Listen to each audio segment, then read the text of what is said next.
جو شخص نمازوں پر ہمیشگی اختیار نہیں کرتا کیا اس کے نیک اعمال قبول ہوں گی، اس کی نیکیاں قبول ہو جائیں گی؟ میں ایک حدیث صرف رسول اللہ صلی اللہ علیہ وسلم کی سناتا ہوں۔ پیارے پیغمبر نے فرمایا من لم یحافظ علیہا، جس بندے نے دن رات میں 5 نمازوں پر محافظت نہ کی۔ یہ رسول اللہ کے لفظ ہیں، مسند امام احمد میں صحیح سند کے ساتھ موجود ہیں۔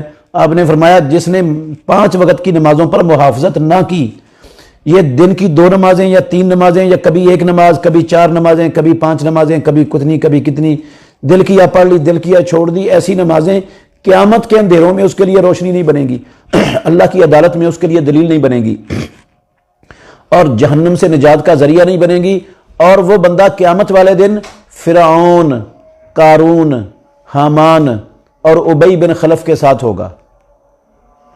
تو یہ فرعون، قارون، حامان، ابی بن خلف، یہ اللہ کے بڑے بڑے دشمن، یہ جہنم میں ہوں گے۔